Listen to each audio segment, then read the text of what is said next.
Trip to India leads off today's edition of CNN10. I'm your anchor, Carl Azus. It's great to have you watching. Monday was the first time that U.S. President Donald Trump traveled to the world's largest democracy.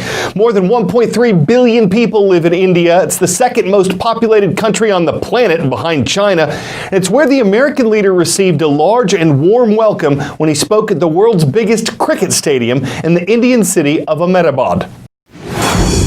The First Lady and I have just traveled 8,000 miles around the globe to deliver a message to every citizen across this nation. America loves India, America respects India, and America will always be faithful and loyal friends to the Indian people. President Trump was only scheduled to stay in India one night, and the real work, according to analysts, gets going on Tuesday when he and Indian Prime Minister Narendra Modi are expected to discuss a new trade agreement. A $3 billion deal involving military equipment, including India's purchase of American helicopters, was announced on Monday. But a bigger trade deal between the two countries could be more challenging, as within the last year they've placed or threatened additional taxes on one another's goods. President Trump previously accused India of unfairly shutting out American businesses. And though he said on Monday that major trade agreements were on the horizon, they were in the early stages. Still, the two leaders have had nothing but praise for one another in their public comments, and one of the larger-than-life pictures of them posted around Ahmedabad says, "Two dynamic personalities, one momentous occasion," something that underscores the important and complex relationship between their countries. The United States and India. One is the world's oldest democracy, the latter is the biggest. Formal ties between the two countries date back to India's independence in 1947. They've survived the ups and downs of the Cold War era and estrangement over India's nuclear tests in 1974 and 1998. Relations have since warmed with geopolitical and economic cooperation growing. Most of that convergence has really been in the security and strategic relationship. So they went from being very disenchanted with each other at the end of the Cold War and quibbling over nuclear issues and India, Pakistan, and Kashmir until the late 90s, to now actually effectively cooperating very closely on maritime security, on internet governance, on a whole range of strategic issues. Both nations are key global players and both are now led by populist leaders. US President Donald Trump has reshaped the US political landscape, while Indian Prime Minister Narendra Modi, who heads the Bharatiya Janata Party, propagates a hardline Hindu nationalist agenda known as Hindutva. Many of the policies spearheaded by both Trump and Modi are geared towards protectionism. National security is a key area for both leaders. And when it comes to the economy, their respective Make in India and America First campaigns employ a similar nationalist stance. The ties between India and the US remain important on several levels, including defense and security. If you look on the business side, if you look on the strategic side, if you look on the people-to-people relationship, all of these areas, I think both countries need each other a lot more than I think sometimes it seems apparent. 10-second trivia.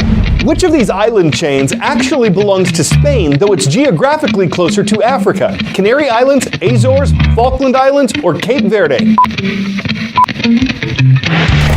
It's off the southwest coast of Morocco that you'll find the Canary Islands of Spain.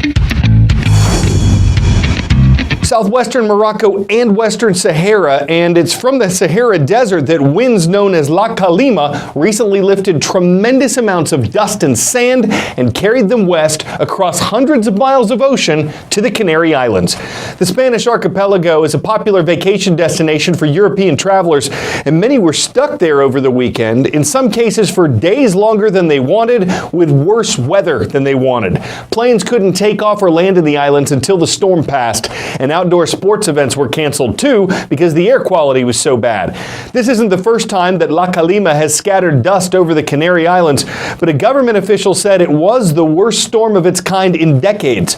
It also had bad timing. It came during carnival celebrations, so a lot of hotels were booked with people who were also stuck indoors. Flights started getting off the ground again on Monday morning when the air quality improved. In a very different environment, people known as mushers are gearing up for this year's Iditarod. It's also called the Last Great Race. It involves teams of sled dogs making their way from Anchorage to Nome, Alaska, and it commemorates historic transportation routes across America's last frontier. The Iditarod starts in 11 days. It can last as long as 2 weeks and costs thousands of dollars to run.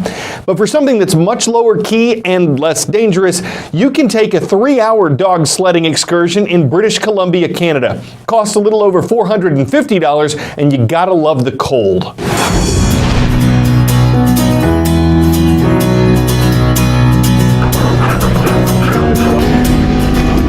Dog sledding to me, and from my experience, is that it tends to be a bucket list activity. You know, you grow up, you watch the movie Balto, and then that just plants a little seed in your head.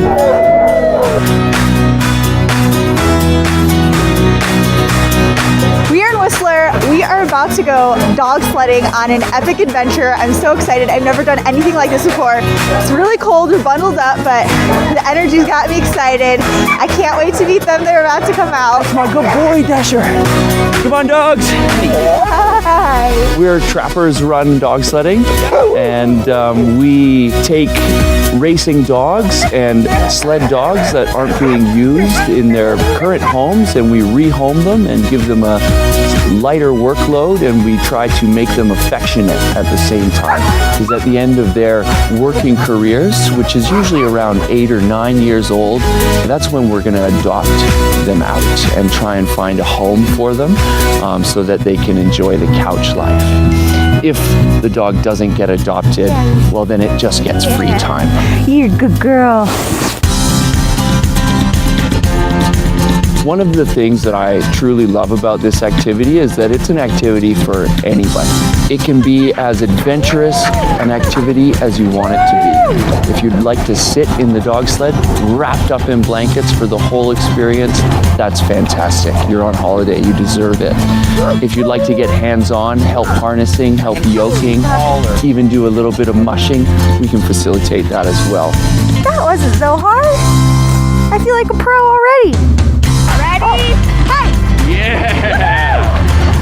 So you can expect to drive the dog sled, get cared for by your guide, and you can also expect to be very hands-on with the dogs. So if you want to practice harnessing, if you want to learn the dog's history, their lineage, we're very happy to inform you. Also, people are going to get cold, get snowy, and just get out of their comfort zone a little bit.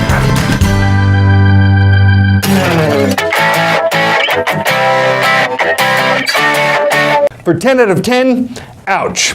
This is not the face of someone who's having fun, but he is setting a Guinness World Record. George Hood is a former U.S. Marine, and for the last 18 months, he's been training to set a new high bar for planking. He says this training involved hundreds of push-ups, thousands of sit-ups, and hundreds of curls every day.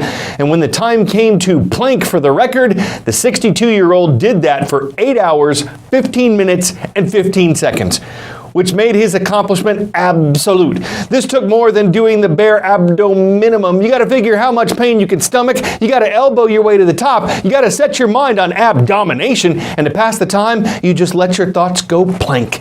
I'm Carl Azus, flexing puns for CNN10. Shout out to Robert Gray Middle School, it's in Portland, Oregon. They did the only thing you can do to get mentioned on our show. Subscribe and leave a comment on our official YouTube channel. Maybe you're next.